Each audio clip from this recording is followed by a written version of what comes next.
Bienvenidos a este canal. En el video de hoy vamos a continuar con lo que es el modelo entidad-relación de lo que se va a convertir en la base de datos de la aplicación web progresiva para el control de la seguridad de la información basada en el estándar ISO 27001, proyecto ISCA. Vamos a ver lo que es la entidad sedes, la entidad áreas y la entidad empresa. Si recordamos en el video anterior, de la entidad empresa a la entidad sedes hay una relación de 1 a muchos, y de la entidad sedes a la entidad áreas hay una relación de muchos a muchos. Por ende, se crea una tabla intermedia en la relación entre las entidades sedes y áreas. Pero como se puede ver normalmente, las relaciones son entre una entidad con otra, una entidad y otra, independientemente de la cardinalidad. Pero existe el caso en que tres entidades o más de tres entidades puedan relacionarse entre sí. En este caso, la entidad empresa se relaciona con la entidad sede. Una entidad A se relaciona con una entidad B. Pero podría existir el caso de que una entidad A, una entidad B y una entidad C se relacionen entre sí. Y a eso se le conoce como relación ternaria, donde más de dos entidades se relacionan entre sí. Entonces, si yo empiezo a buscarle la lógica con las cardinalidades a las relaciones entre empresa, sedes y áreas, voy a poder notar que existe una relación ternaria. Una empresa tiene de una a muchas sedes, lo que es lógico y lo estoy tomando en base a lo real. En el video anterior di un ejemplo con respecto a la empresa Nestlé en la región de Centroamérica. Utilizo el verbo tener para relacionar estas dos entidades.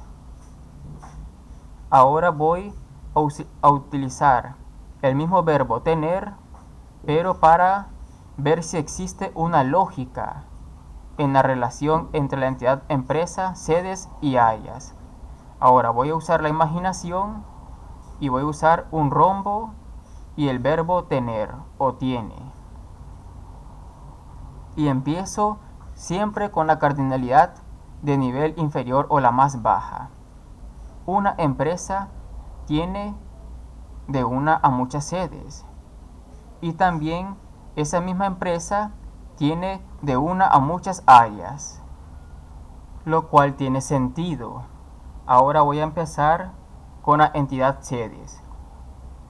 Una sede tiene o la tiene una sola empresa, porque cada sede es individual por cada empresa, porque las empresas son independientes entre sí.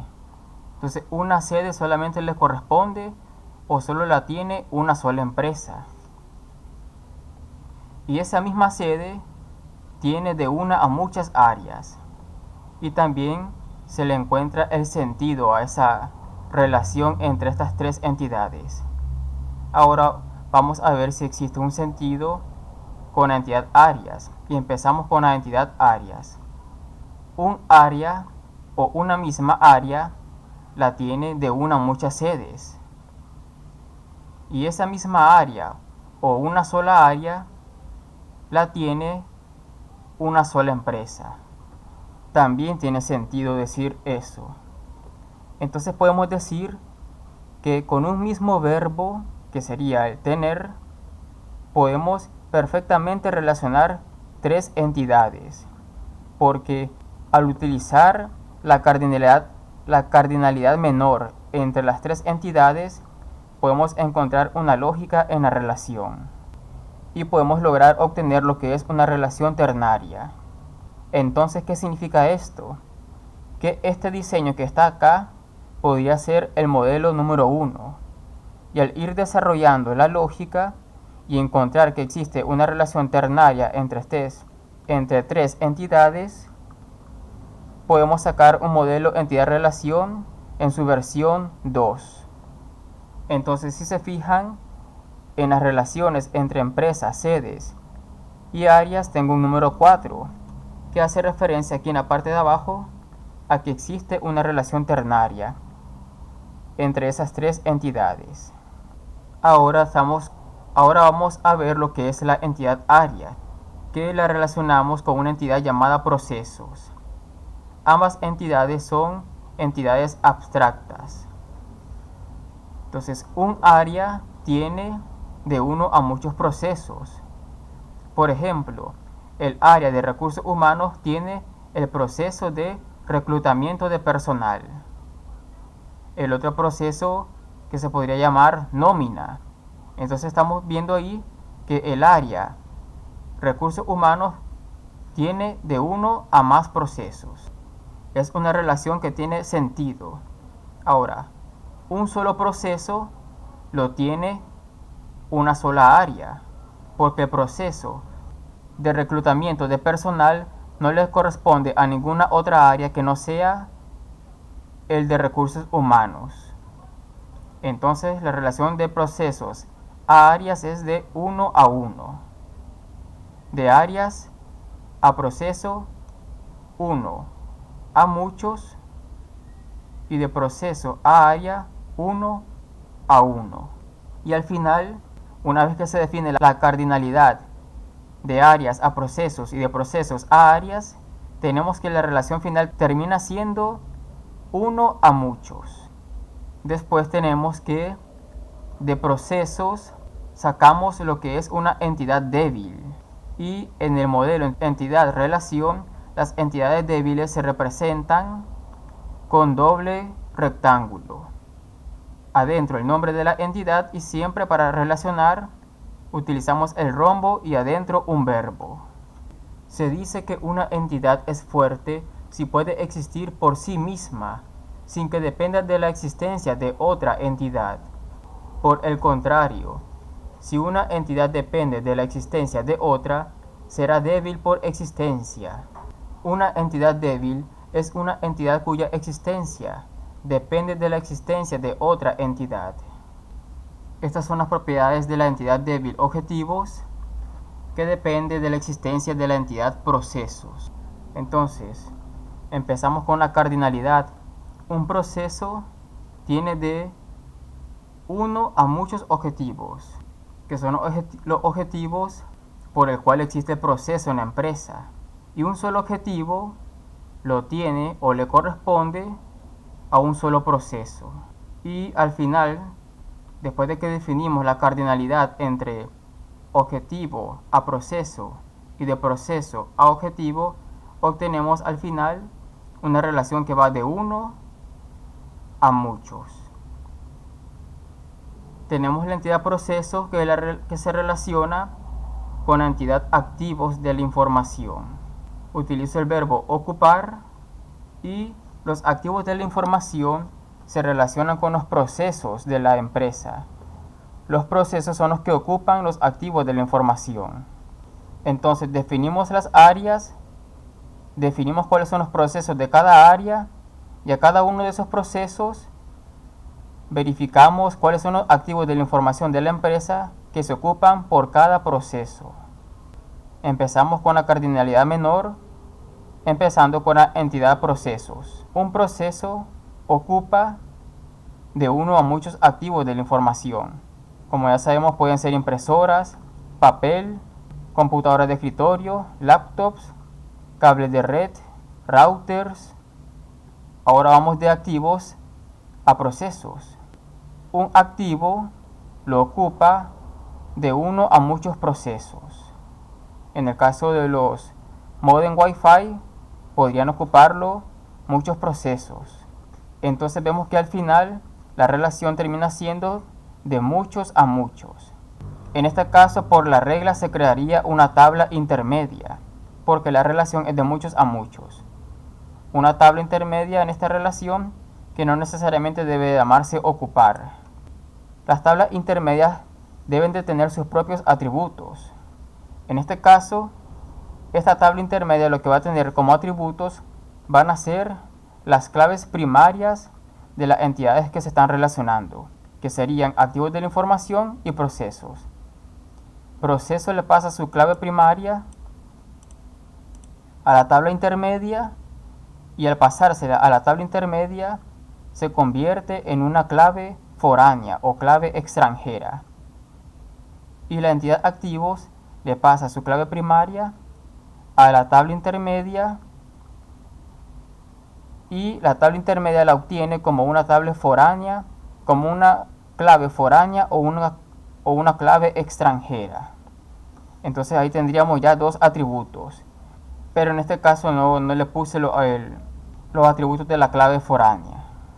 Ahora más abajo se muestra una relación ternaria entre la entidad activos de información, la entidad amenazas y la entidad vulnerabilidades, y le relacionamos con un rombo y utilizo el verbo agrupar. Entonces, activos de la información es una entidad física y la entidad vulnerabilidades y la entidad amenazas son entidades abstractas. La vulnerabilidad es la debilidad de un activo que puede ser explotada por una amenaza para materializar una agresión sobre el activo. La vulnerabilidad de un activo es la potencialidad o la posibilidad de que se materialice una amenaza sobre dicho activo. Es una debilidad o fallo en un sistema de información que pone en riesgo la seguridad de la información, pudiendo permitir que un atacante pueda comprometer la integridad, disponibilidad o confidencialidad de la misma, por lo que es necesario encontrarlas y eliminarlas lo antes posible. Las vulnerabilidades pueden encontrarse asociadas al aspecto físico, organizacional, procedimental, personal, de gestión, de administración, equipos, software o información. Si vemos la entidad vulnerabilidades, tenemos su clave primaria, el nombre de la vulnerabilidad y la relación. Y al lado del atributo relación tengo el número 10, que como mencioné anteriormente, este atributo va a corresponder a qué está asociado la vulnerabilidad. Si la vulnerabilidad está relacionada con el software, hardware, personal, etc. Entonces para esto es el atributo llamado relación. La ISO 27001 en su versión 2013 define una lista de vulnerabilidades. Pero estas listas de vulnerabilidades no son una ley. Esto quiere decir que cualquier organización puede utilizar la lista completa que define la ISO 27001, pero además puede agregar sus propias vulnerabilidades. Las amenazas son las situaciones que desencadenan un incidente en empresa, realizando un daño material o pérdidas inmateriales de sus activos de información. Las amenazas son una causa potencial de un incidente no deseado que puede ocasionar daño al sistema u organización, es decir, que podría tener un potencial efecto negativo sobre algún elemento de nuestros sistemas. Las amenazas pueden proceder de ataques, sucesos físicos o negligencia y decisiones institucionales. Desde el punto de vista de una organización, pueden ser tanto internas como externas. Es decir, que las amenazas son un potencial evento. La consecuencia de las amenazas es un incidente que modifica el estado de seguridad de los activos amenazados, por lo que se hace pasar de un estado anterior al evento a otro posterior. Si vemos la entidad amenazas, tiene su clave primaria, su nombre y la propiedad que afecta. El atributo propiedad afecta se refiere a la triada que ya mencioné en el video anterior, que es confidencialidad, disponibilidad e integridad.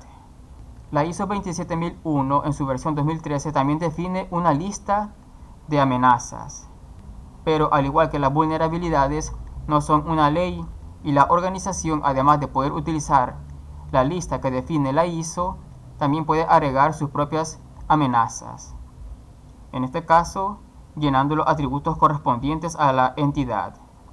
Por cada amenaza que la organización defina, debe de definir qué propiedad es afectada si esa amenaza se materializa.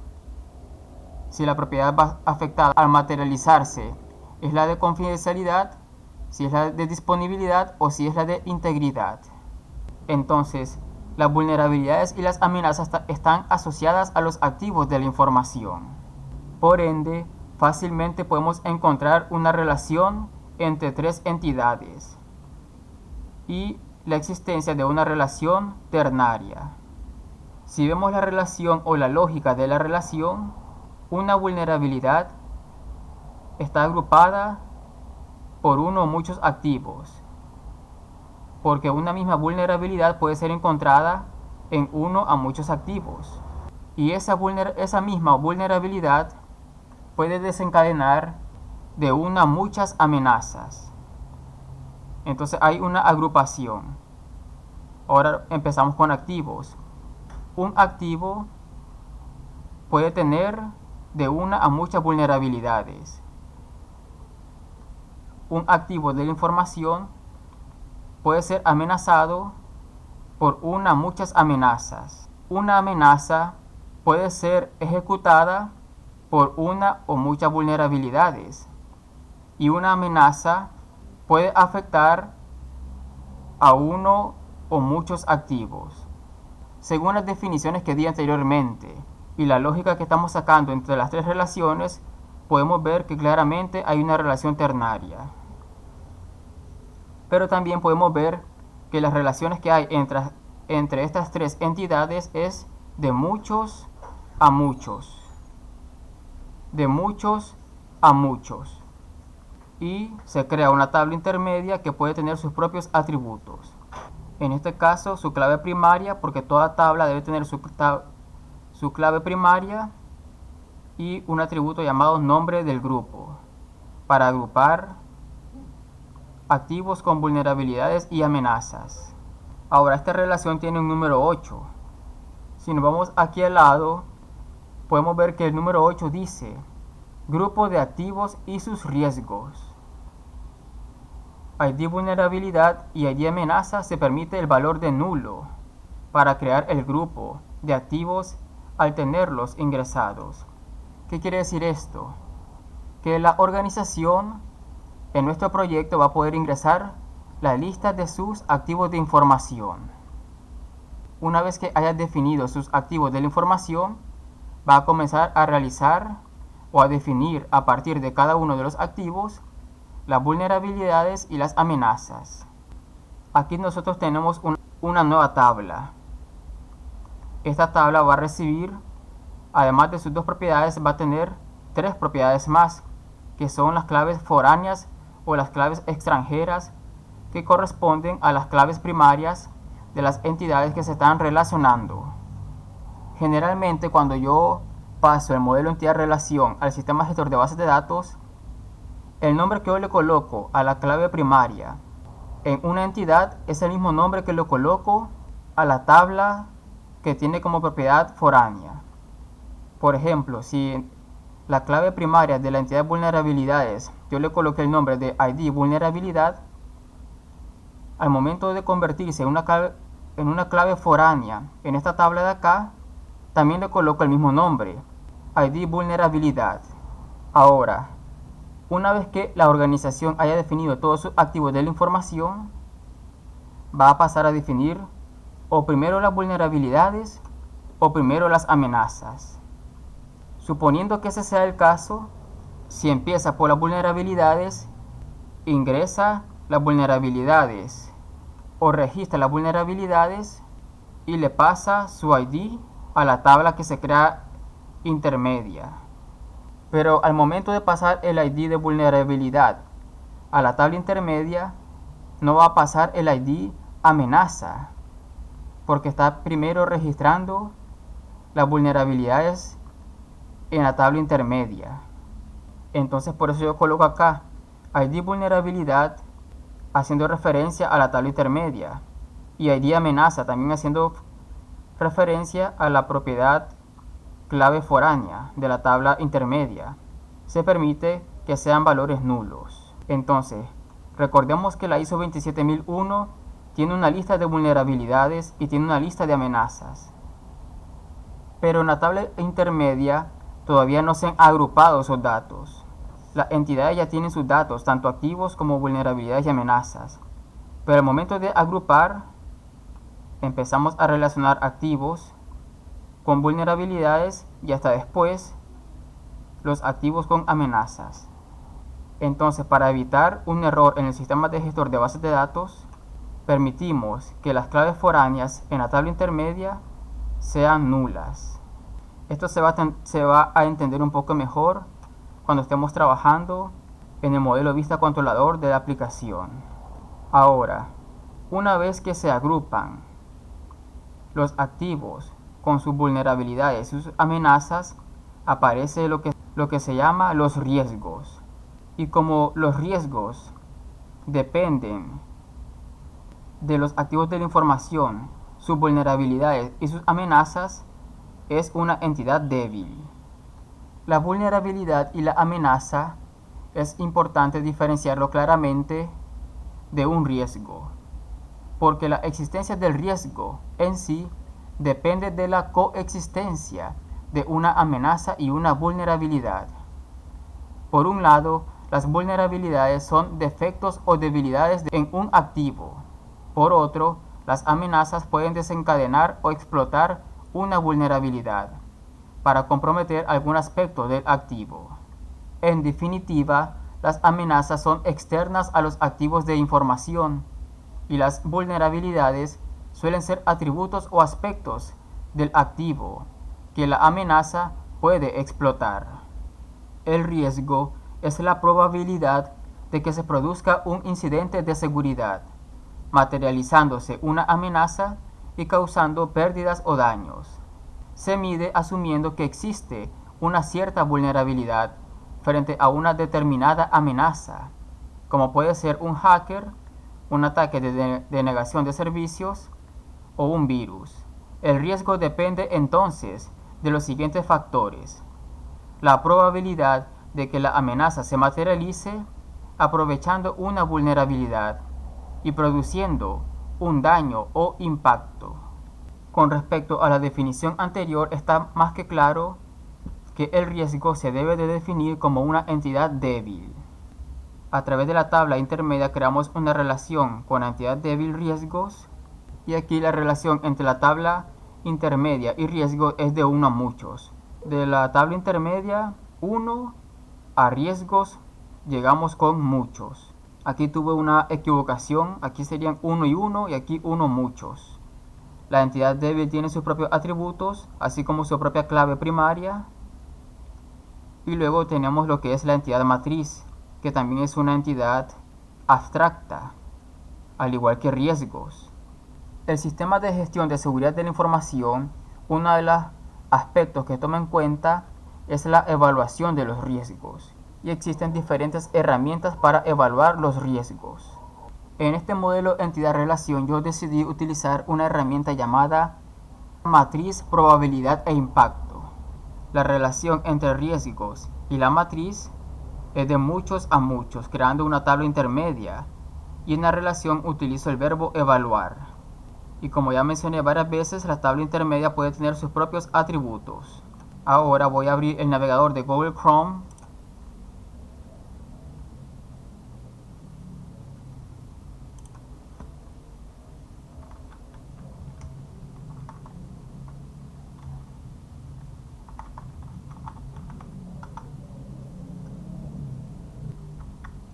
Y estoy entrando a lo que es la Red de Computación para el Desarrollo, COMDES, un Congreso de Computación para el Desarrollo. Voy a bajar y voy a ir acá donde dice congresos que se han realizado. Y aquí está, en el 2018 se realizó en Costa Rica. Voy a ir al libro de actas, le doy clic y me va a abrir otra ventana donde voy a encontrar el libro de actas. Y me voy a ir a lo que es la página a la página 285.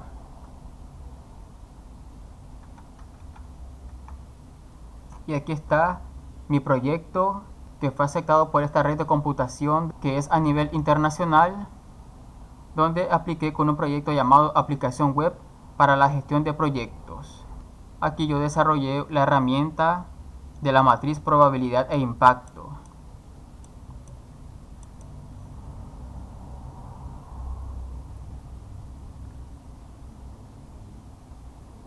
Entonces aquí se puede ver un ejemplo de la matriz probabilidad e impacto. Primero se definen lo que es el rango de impacto, el rango de probabilidad y el color correspondiente a la selección entre la probabilidad e impacto, la probabilidad de que ocurra el riesgo y el impacto que va a afectar si se materializa ese riesgo.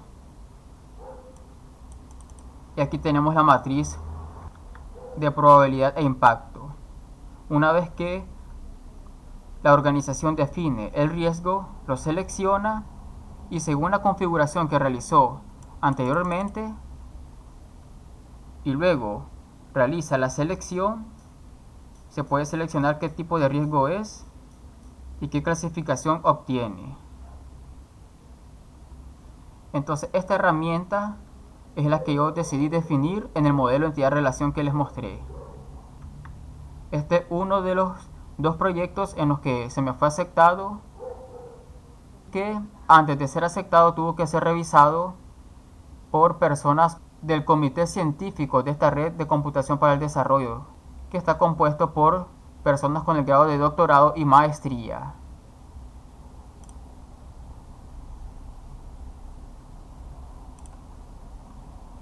Ahora, con respecto a la tabla intermedia y a las claves foráneas que van a tomar en el sistema de gestor de bases de datos valores nulos, se me olvidó aquí mencionar lo que son los valores nulos.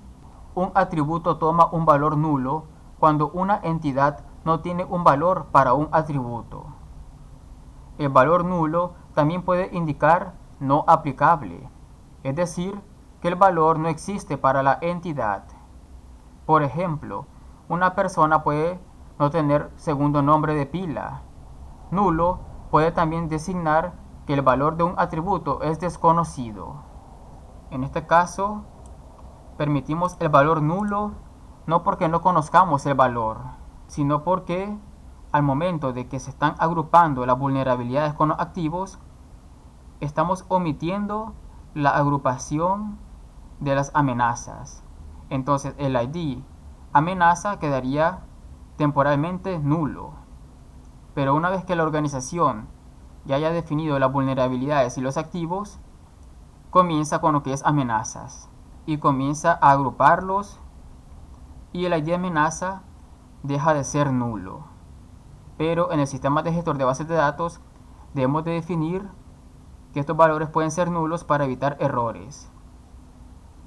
En el caso de que la organización primeramente decida definir los activos y sus amenazas, el ID vulnerabilidad, que es clave foránea en esta tabla intermedia, quedaría siendo nulo.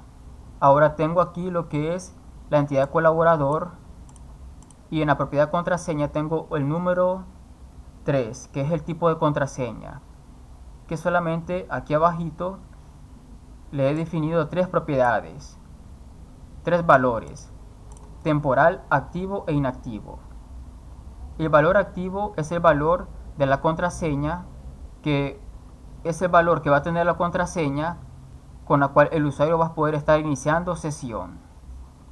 El valor inactivo es el valor de las contraseñas que el usuario ya utilizó y que pasan a un estado inactivo porque decidió utilizar una nueva, y esa nueva contraseña pasa a estado activo.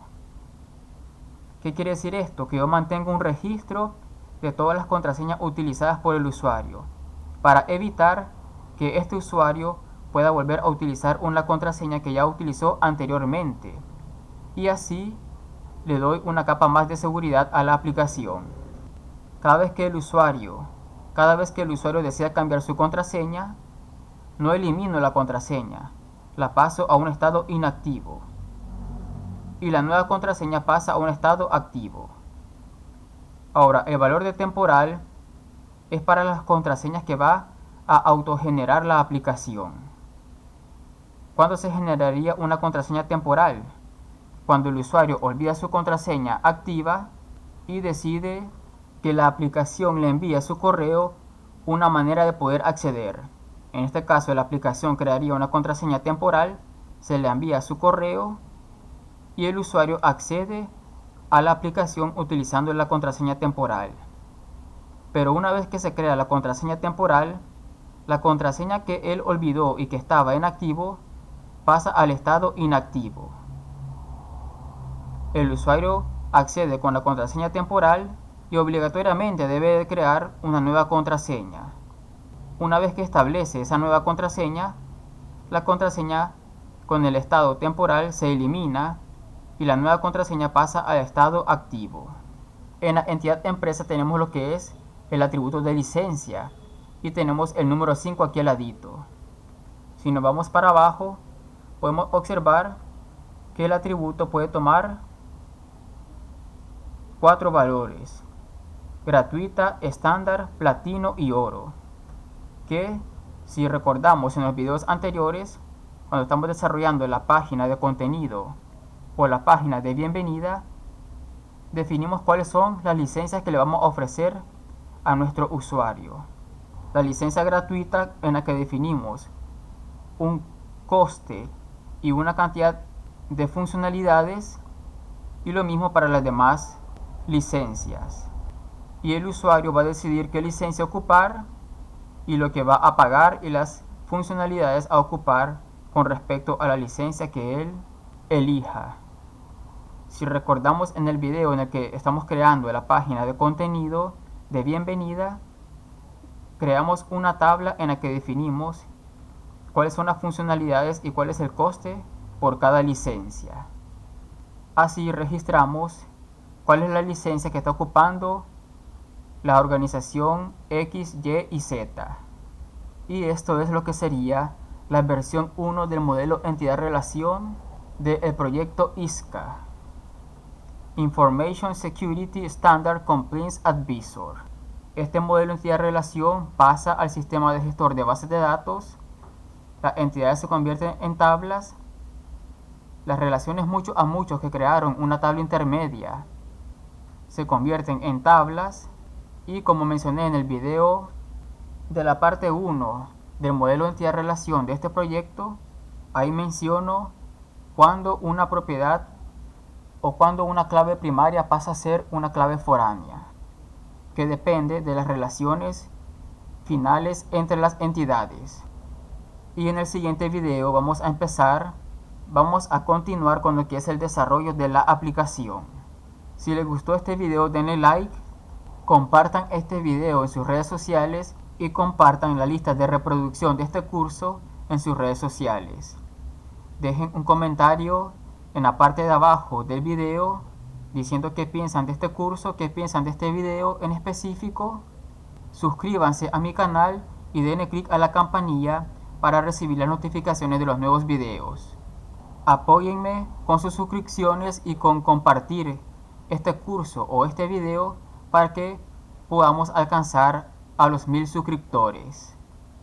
Nos vemos en el próximo video.